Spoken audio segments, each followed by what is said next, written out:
Sveiki, jūs žiūrite pirmalaikių Lietuvos Respublikos Seimo nario rinkimų vienmandatėje Raseinių Kėdainių apygardoje debatus, kuriuos organizuoja Vyriausioji rinkimų komisija, ir šiuose debatuose dalyvauja į antrąjį turą patekę kandidatai Andrius Bautronis su 30,46% iš Tėvynės sąjungos Lietuvos krikščionių demokratų. Sveiki, gyvi. Labadiena. Taip pat Matas Skamarakas 20,42% iš Lietuvos socialdemokratų partijos. Sveiki, gyvi. Labadiena. Pradėkim nuo pirmojo klausimo. Prieš jį primenu, kad 2 minutės turite atsakymui, minutę turite replikai, jeigu jos norite. Andriau, pradėkime nuo jūsų. Kaip vertinate pirmojo turo rezultatus ir kas juos lėmė?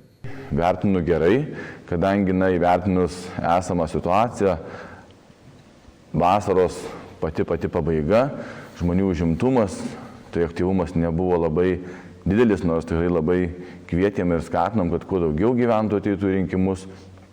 Ir tikrai vertinu šį rezultatą puikiai ir tikrai labai noriu padėkoti už tai, kad esate mano komanda, esate mano palaikytojai, dalyvaujate, išreiškite nuomonę, pasisakote ir lauksiu jūsų palaikymo antrame ture, kadangi, kaip matome, buvę politiniai oponentai vienijasi, telkėsi ir net nebijoju, kad galbūt finišo tiesioje bus kova vienas prieš visus. Tad jūsų palaikymo, jūsų atėjimo, jūsų paraginimo, savo draugų, pažįstamų, artimųjų ateiti ir palaikyti mano kandidatūrą bus labai svarbi.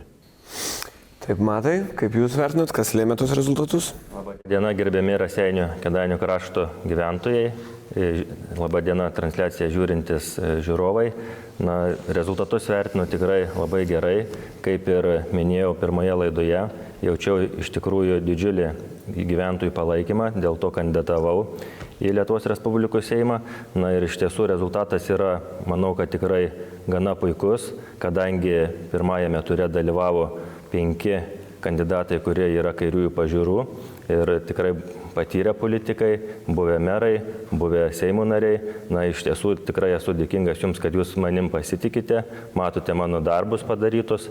Ir žinoma, tikiuosi, kad antrajame ture ateisite mane palaikyti ir žinoma džiaugiuosi, kad tiek koalicijos partneriai, tiek buvę kandidatai vertina visą darbą, jau ne vienerius metus dirbome kartu, vertina mane kaip žmogų, žino, koks esu, dėl to ir palaiko. Tai tikiuosi, kad Jūs ateisite, nuo Jūsų aktyvumų priklausys ir galutiniai rezultatai. Tai rugsėjo 17 dieną kviečiu palaikyti mane, Lietuvos socialdemokratų partijos kandidatą Matą Skamaraką, antrajame rinkimų ture. Ar turėsim replikų? Važiuojam toliau. Kokias apygardos problemas galima ir kaip galima išspręsti šios kadencijos Seime? Andriu. Taigi tikrai šios kadencijos Seimui darbo liko ne tik ir daug, realiai metai laiko, todėl prirašyti į programas tai, kas galbūt bus neįmanoma, tai būtų akiplėšiška.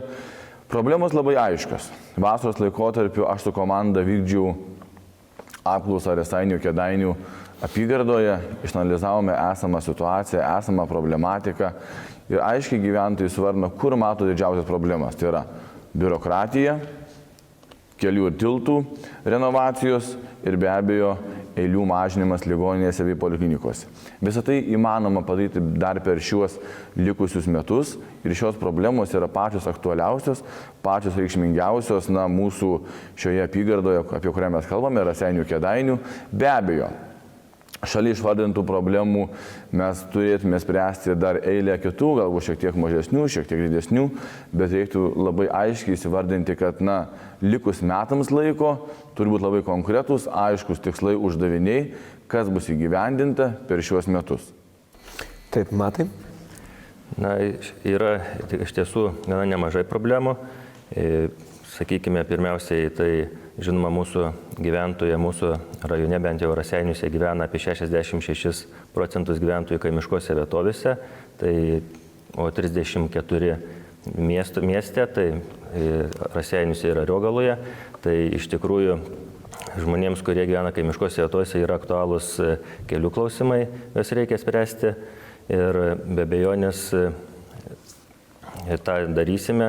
Savivaldybė yra parašiusi raštą Lietuvos savivaldybių asociacijai, kad asociacija kreiptųsi į Finansų ministeriją, kad būtų padidintos lėšos 20 2024-2025 metams, nes jos šiuo metu yra apie 20 milijonų mažesnis negu buvo prieš tai.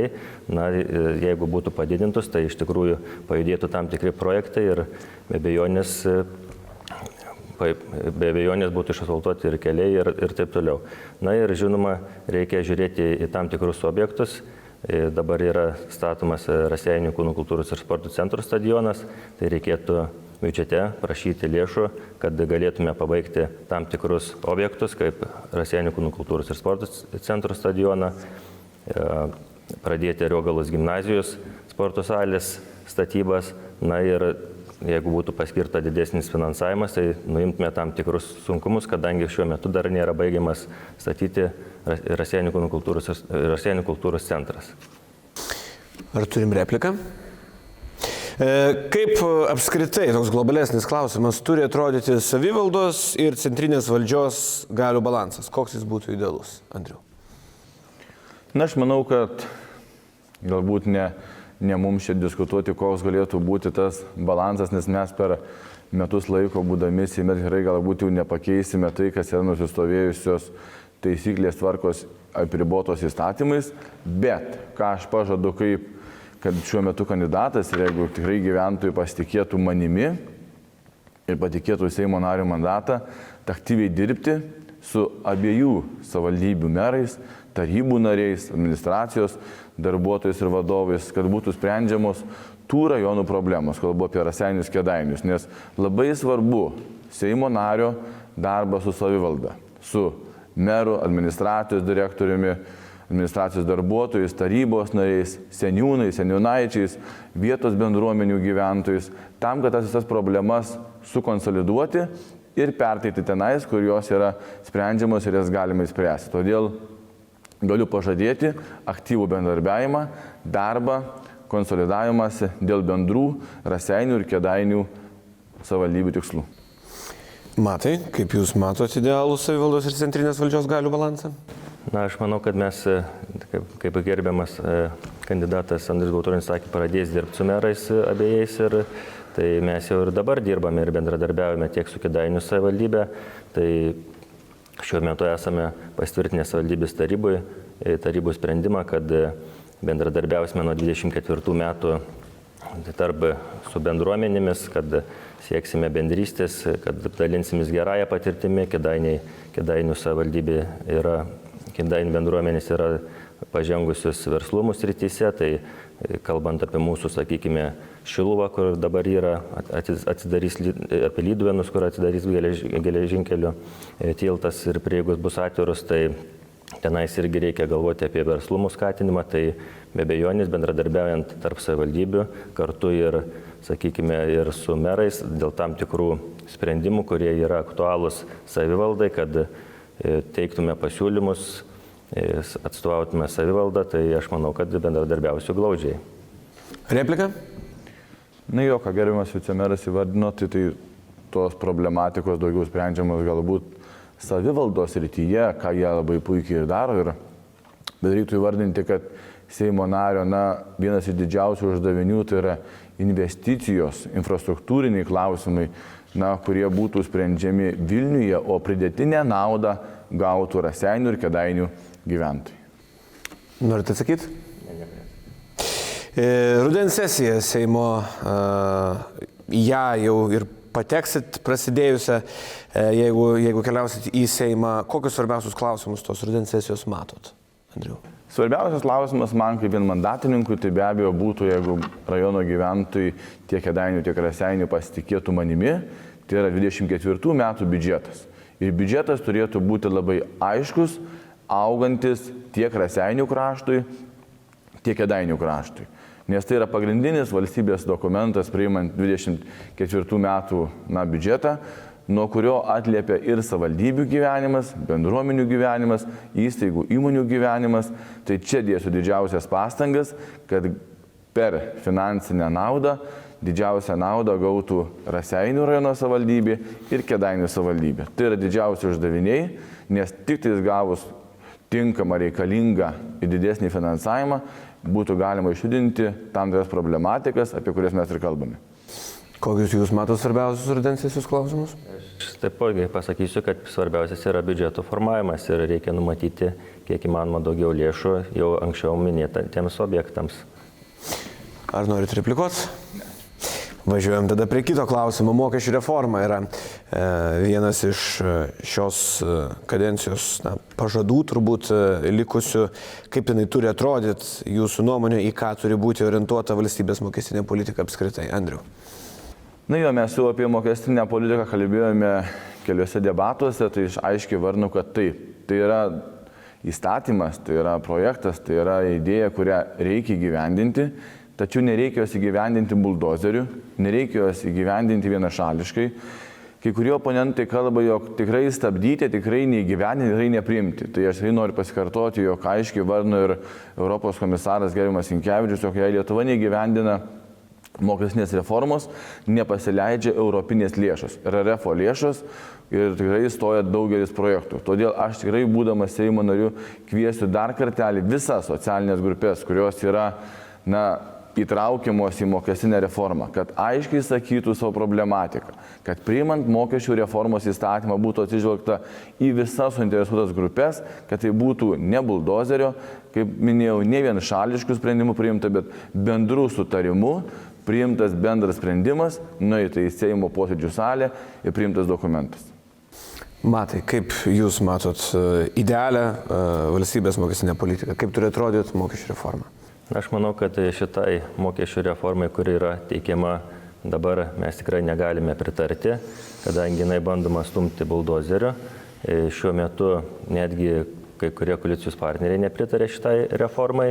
Na ir mano manimu, kad tokiu metu, kuomet, sakykime, prie šitokios infliacijos, kada sunkėja žmonių pragyvenimo lygis ir taip toliau didinti mokesčius ir, sakykime, kad ir panaikinti verslo liudijimus vienos dienos, kad žmonės, jeigu nori išsimti, tai yra tikrai netinkama ir aš tikrai šitai reformai šiuo metu nepritarsiu.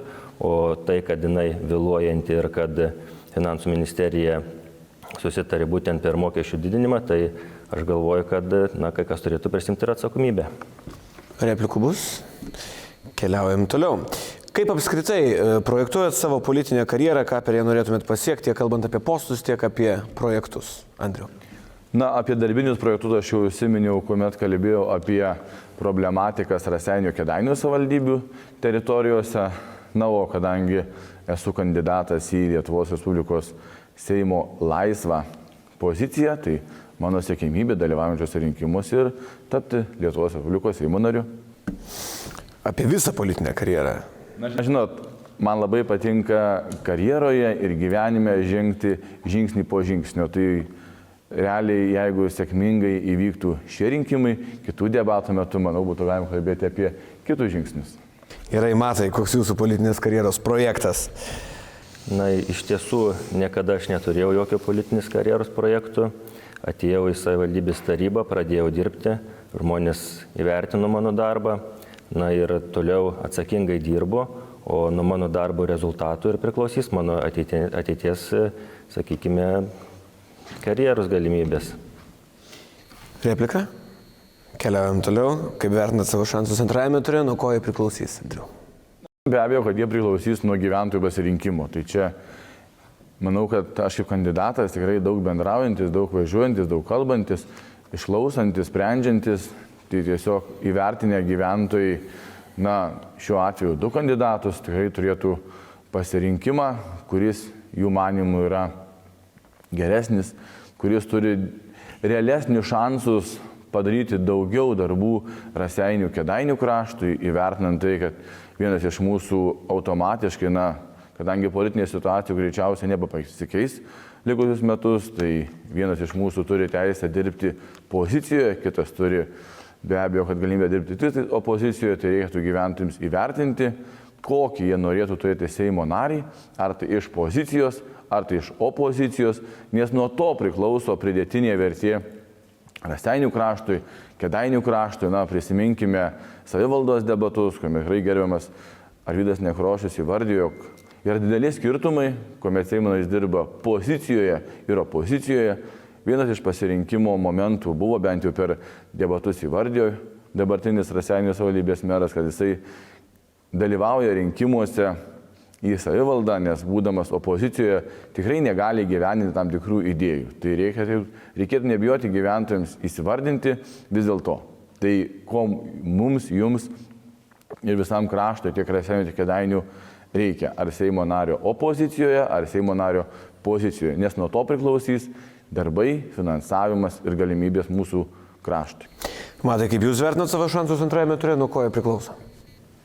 Na tai aš manau, kad pirmiausiai tai priklauso nuo gyventojų aktyvumo. Jeigu gyventojai tikrai ateis, nes dauguma žmonių mane žino ir pažįsta, esu ne tas politikas, kuris labai daug kalba, esu tas politikas, kuris klausosi, ką žmonės kalba, ieško sprendimų diskusijose. Na ir žinoma, aš tikiuosi, kad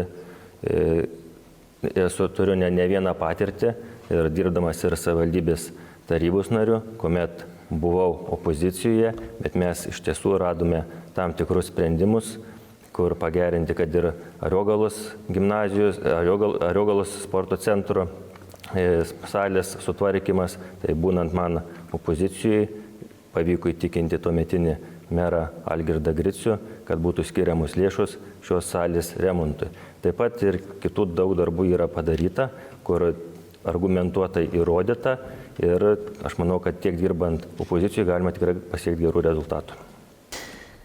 Ar turit repliką? Tada važiuojam prie paskutinio mūsų klausimo ir paskutinio jūsų žodžio rinkėjams prieš rinkimų dieną. Jisai gali būti ilgas, mes turim jums užtikrinti galimybę, jeigu norit pasakyti po 15 minučių, dabar turim šiek tiek mažiau, tai galite išsiplėsti, baigdami debatus. Andriau. Taigi, brangus Raseinių Kėdainių krašto gyventojai. Dar kartelį norėdamas padėkoti Jums už Jūsų palaikymą pirmame ture. Noriu prašyti Jūsų palaikymo, Jūsų artimųjų, draugų, giminaičių, pažįstamų palaikymo antrame rinkimų ture. Man jis bus tikrai labai reikalingas, labai svarbus. Aš manau, jog tai bus rinkimai už kiekvieną balsą, už kiekvieną Jūsų pasisakymą, už kiekvieną Jūsų nuomonės išreiškimą. Todėl kviečiu drąsiai nebijoti. Pasitikėti manimi, drąsiai ateiti, balsuoti ir žinoti bei tikėti, kad esu kandidatas, kuris tikrai tinkamai atstovausiu jūs, jūsų interesus, jūsų krašto interesus Lietuvos Respublikos Seime. Kaip ir paminėjau prieš tai diskusijoje, valdančioji dauguma greičiausiai nebepasikeis, todėl patikėję man mandatą dirbant Seime, būčiau Seimo narys, dirbantis valdančiojo daugumoje, tikrai turėdamas galimybę aktyviai dirbti su Seimo nariais, su ministrais, su ministrų patarėjais, padėjėjais, viceministrais, sprendžiant problemas, kurios yra labai aktualios tiek Raseinių, tiek Kėdainių kraštui.